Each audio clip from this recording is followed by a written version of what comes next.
Now, there's one thing that I really like about Jon and Dave, and something that I truly do respect, is the fact that they like to stay very in touch with the fans. They keep the fans posted and up to date about their vision of Star Wars, where everything is going, exactly how things are going to come to pretty much form for the overall Star Wars franchise that's going to be essentially treated with great respect, starting off with Star Wars Ahsoka. This is Mike Zero. Subscribe if you're new and like this video to see future Star Wars updates. I'm also on Twitter at Mike01. I thank you all so very much for the great and kind support, and without further ado, let's get right into the subject. Now, the thing about Jon and Dave is that they are working very hard to bringing Star Wars back to light. They want to make sure that Legends material is going to come back in all its glory, either in live-action, animated material, in the books, or in the video games, whatever it may be. They want to make sure that Star Wars is going to thrive and survive, and that's the kind of attitude that I respect. I like people that are very passionate, I like people that are very engaged with their work, and that's exactly what Jon and Dave are. But when it comes to struggles, and when you hit roadblocks, there comes a couple of problems, and this is what Jon Favreau had to talk about. Now, we discussed a couple days ago about how Jon had recently let go of an entire team dedicated to The Mandalorian Season 4. This consisted of Lucasfilm crew members, employees, creatives, etc. that were completely fired from Mando 4, and just recently Jon Favreau really alluded to exactly what happened and why he had to make that ultimate decision to ensure that Mando 4 is going to be the best season of all. Now, on top of this, with Jon Favreau recently becoming more direct with fans in preparation for promoting the Ahsoka show, he recently, of course, was able to break silence on something that did in fact happen behind closed doors related to Mando 4, where he fired an entire Lucasfilm crew and is getting a new team to lead the project as we speak. Now, Favreau delivered the following to the community.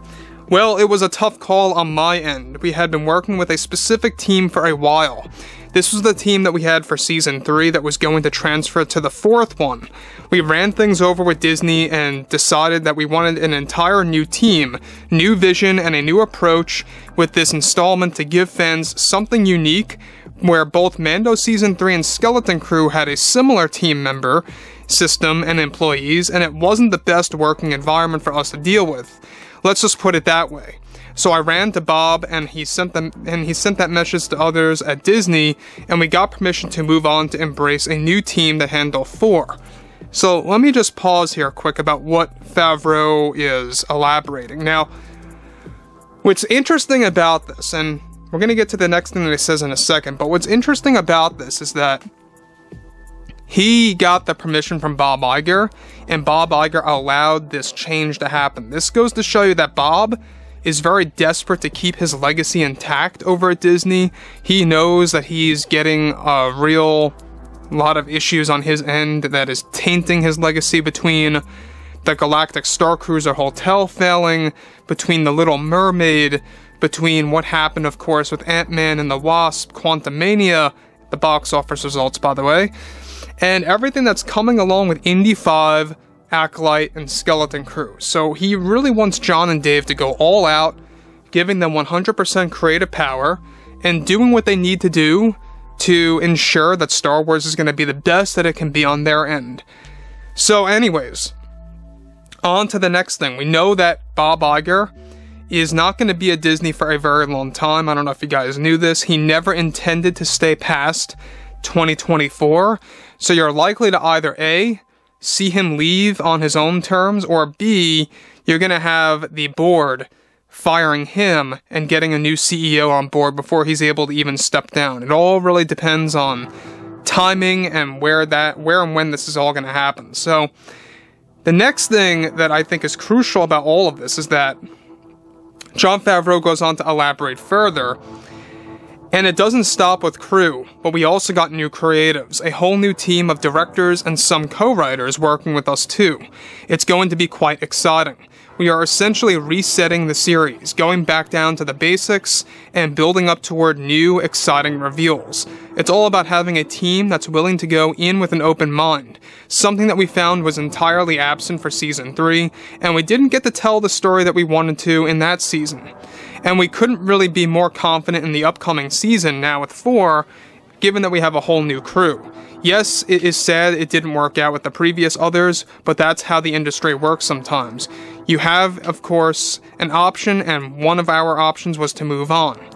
Now, the next thing that I want to actually cover here, alright, in case you guys did not know, is that Jon got the authority from Bob Iger, and this was a very interesting process because it took over the course of 2 months, give or take.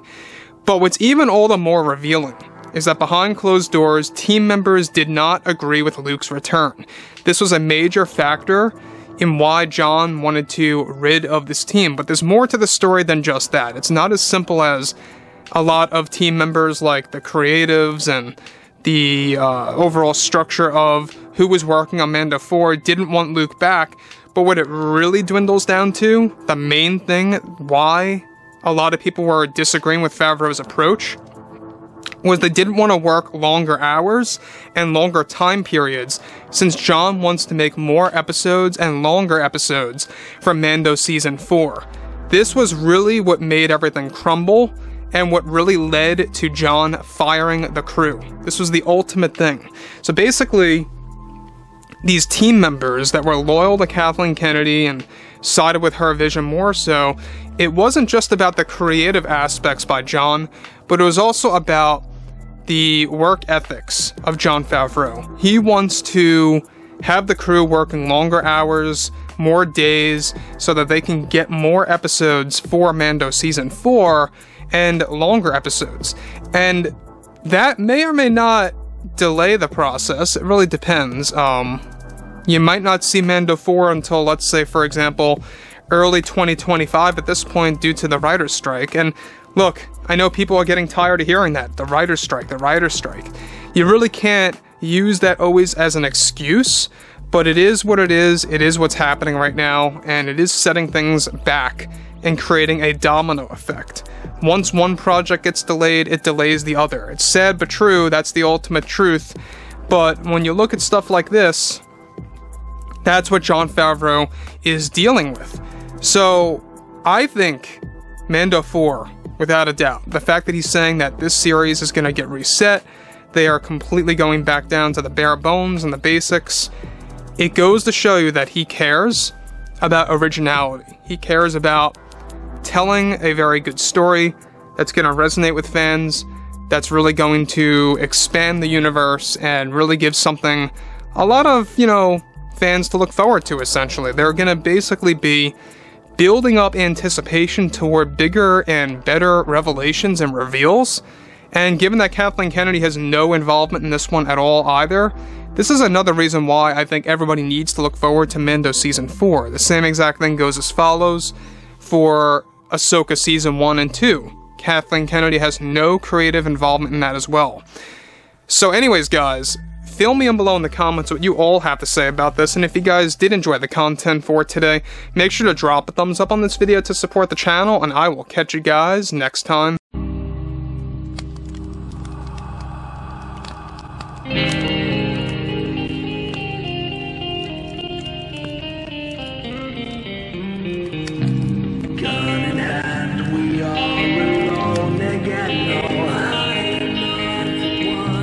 Night to moon, we hear them moans again. No.